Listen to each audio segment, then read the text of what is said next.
एक गांव में बीरू नाम का एक किसान रहता था, जिसके दो बेटे थे, मोहन और सोहन, जो बहुत ही लालची थे। बीरू से अब खेतों में काम नहीं हो पाता था। वह बहुत ही परेशान था।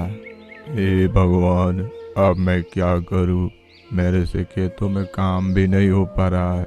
घर का खर्चा कैसे चलेगा? अगले दिन बीरू अपने बेटे से बोला, बेटा, मैं बहुत परेशान हूँ। अब अकेले मुझसे खेतों में काम नहीं हो पाता है। अगर तुम दोनों भाई खेती बाड़ी का काम संभालोगे तो बहुत ही अच्छा होगा। पिताजी, ये खेती बाड़ी का काम हमसे नहीं होगा। इससे तो अच्छा होगा कि हम लोग शहर जाकर कोई काम करें।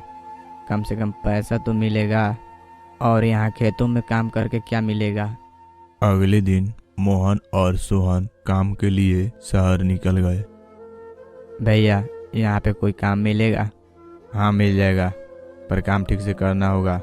जी भैया, आपका काम बिल्कुल ठीक होगा। आपको चिंता लेने की कोई ज़रूरत नहीं। भैया, हम लोग पहले पैसा लेंगे, फिर बाद में काम करेंगे। नहीं नहीं, बिना काम किए पैसा नहीं मिलेगा। पहले काम करो तब फिर पैसा लेना। हम लोग पहले पैसा लेते हैं, फिर बाद में काम करते हैं। अगर आपको जचता है तो बोलिए, वरना हम लोग जा रहे हैं। अरे हाँ हाँ, ठीक है, जाओ। बड़ा है काम करने वाले, पहले इनको पैसा चाहिए। मोहन और सोहन के डिमांड पर कोई काम देने को तैयार नहीं था।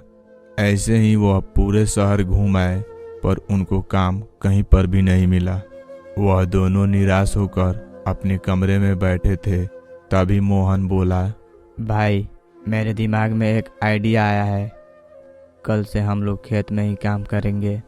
अगले दिन मोहन अपने पिताजी से बोलता है, पिताजी, हम लोग आज से खेती बाड़ी का ही काम करेंगे और आप घर पर आराम कीजिए। अच्छा ठीक है, जैसी तुम लोगों की इच्छा। मोहन और सोहन खेतों में काम करने के लिए निकल गए। अरे भाई, ये कहाँ लाकर फंसा दिया मुझे। मुझे तो खेती करने का बिल्कुल मन नहीं है। कुछ दिन और घूमेंगे तो कहीं ना कहीं काम मिल ही जाएगा। अरे पागल, हम लोग जो फसल उगाएंगे ना, उसमें से आधी अनाज को बेच देंगे, तो सोचो हम लोगों के पास पैसा की कमी नहीं होगी। अरे, ये मेरे दिमाग में तो आया ही नहीं। ये आइडिया ठीक है। फसल होने के बाद मोहन और सोहन दोनों ने मिलकर आधी अनाज को बेच दिया। ऐसे ही वह हर बार आधी अनाज को बेच देता था। इतना कम अनाज क्यों हो रहा है? जब से ये दोनों काम कर रहे हैं, हमेशा कम अनाज ही हो रहा है। कहीं ये दोनों अनाज बेच तो नहीं रहे हैं? एक दिन बीरू जब बाजार गया तो देखा कि उसके बेटे अनाज बेच रहे थे। तो ये बात है। तो तुम लोग आधी अनाज को बेचते हो और बोलते हो कि इतना ही अनाज हुआ है। अरे शर्म करो, अपने ही घर में चोरी करते हो। निकल जाओ यहाँ से, मैं अपना काम खुद कर लूँगा। मुझे माफ़ कर दीजिए पिताजी।